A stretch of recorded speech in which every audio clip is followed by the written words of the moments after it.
High-rise invasion.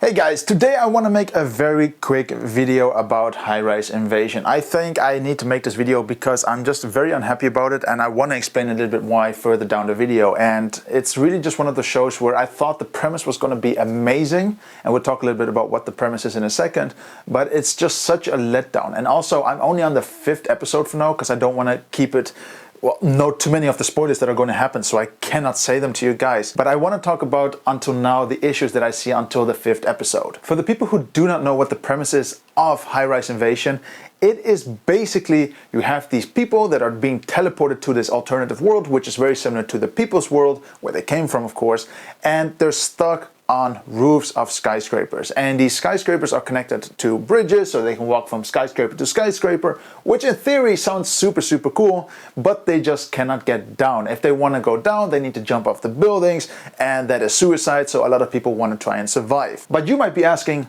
why do they need to survive? Well, on the other hand, you basically have people with masks that are basically programmed to kill the people without masks, or not even kill, they're attempting to make them jump off the buildings, which I think is kind of cool, and it shows that people have their own choices to make. What I really like about the anime itself, it really reminds me of Alice in Borderland. And you might be thinking, how in the world is this anime related to Alice in Borderland? Well, if you think about it, the second game in Alice in Borderland is basically the same concept, where you basically have all these bunch of people that are stuck in this building and they need to survive against the people wearing the horse masks, or else they get shot and they cannot escape the game at all. And I thought this game was one of the best games out there. It's really just like a catch game, and you either need to run for your life or you're gonna die, which I think is just fantastic. However, Alice in Borderland does it right, while this anime does not. And let me explain a little bit later why, when we come a little bit more into the analysis. But for now, let's first talk about the animation. Well, we live in 2021, and I must say the animation is quite good. There is no real big problem with it. Sometimes I think it's a bit sloppy, it's a bit dull, the colors are a little bit boring. It's not very dynamic into my field. I think it's just a little bit boring, and they didn't really put too much effort into it. It really seems like they're just trying to push out animations for Netflix, because Netflix pays a lot of money for people to release their product, which I think is great. But it just feels a little bit rushed at times. It really doesn't give me the aesthetic of the older animations that were done with hand, where it just feels like the characters were really alive, the 3D dimensions of them, and the world just looks beautiful. Speaking about the world, as I already mentioned, all these characters are basically stuck on skyscrapers. Now, my biggest issue with this entire idea is that though it could be very interesting, the boring buildings are really just disturbing me. They are just disturbing the entire aesthetic of the potential that the series could have. For real, all the buildings just look very similar. And the worst thing is, the sky is in most cases blue. Yeah, we have daytime, we have nighttime, but it doesn't really add anything to it. And after the 3rd episode, I really got bored quick of the entire aesthetics, because there's not a lot to look at. I was actually really happy when one of the characters was sleeping in grass. I thought, like, holy crap, there is some green in the anime. Fantastic. You know, just some life would be great. And to make it a little bit more dynamic. But everything is just so similar, and it just looks really boring to me. I just cannot really get my head around it to say, man, they should really do something with it. And you might be thinking, oh, it's only the exterior. When they get into the building, it's a little bit more interesting. No, it's even more boring. The hallways are empty, there is nothing there, no proper chairs, you know, no items. And I don't really get why they went with this aesthetic, because it's just so dull. I mean, they could have at least put chairs there, you know, make it look as if people actually lived in these buildings, or walked, or worked. I don't know, but it just is not really it, and it's just, in all honesty, a bit fucking boring. I mean, they could have done a little bit more to it, I think.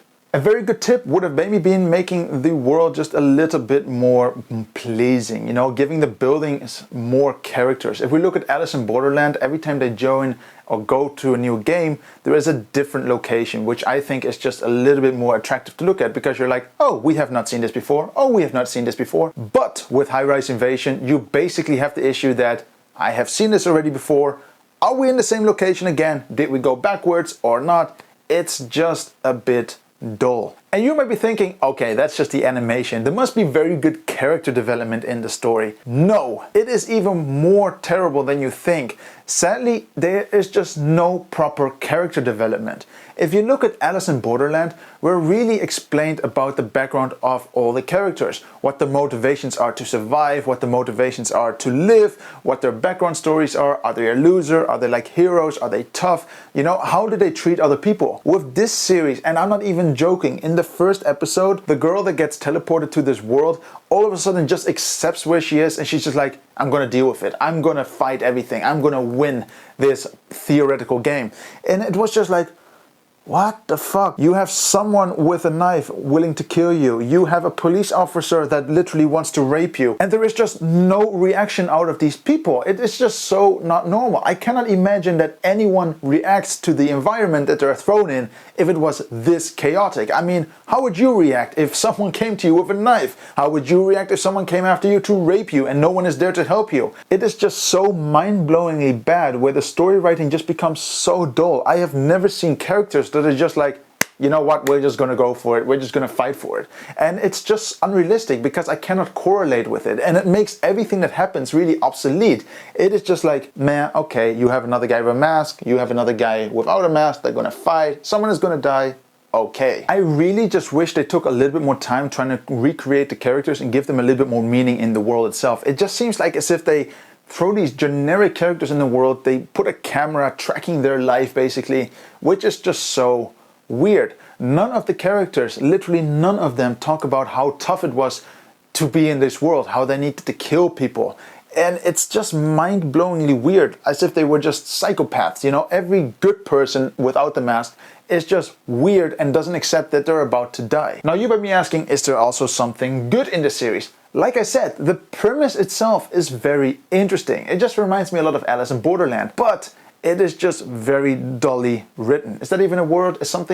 Can something really be dully? Very dull, very boring, very meh. It just makes it very hard for me to basically stand in her footsteps and say, holy shit, that is a tough decision to make. Should I survive or should I give up my life? You know, it's a really tough thing. These characters don't give you that chance to put yourself in those footsteps. Would I recommend the show? I would say for now, go watch the first episode, maybe the second, but there is a chance that you'll stop on the third. Really, I stopped on the third episode. I had to force myself to get to the fourth and the fifth, which I did, which I thought was okay, but the story just didn't get better. It just becomes more absurd with every episode that goes, and in a bad way. It just becomes like, it's just such a dull world. Like, what is happening? Are these all just puppets? But yeah, guys, I am not done with the show itself. I want to give you guys a chance to watch it, and I want to make it as simple as possible. I don't want to give any spoilers to you guys. That's why I didn't want to make a review at the very end. I just want to say, give the show a chance and have a look at it. If you like Alice in Borderland, you might like this. If you like Alice in Borderland and you thought it was too sophisticated, this might be the real thing for you, because this is the opposite of sophistication. It is just really dull. I mean, this knife could not even cut a tomato in half. But yeah, guys, did you watch the show already? Did you think it was good? Tell me about it, because I cannot understand how people enjoy this show. Maybe people do like the idea of horror and they're just here for the blood. Maybe that is the thing. But for the most cases, I think this is not going to be a successful anime at all. So yeah, guys, thank you very much for watching. If you did enjoy this small review, make sure you hit the like button, make sure you subscribe, make sure to check out all my other videos, because I review quite a lot of things lately. And of course, I'll see you on the next video. So catch you then, and see ya.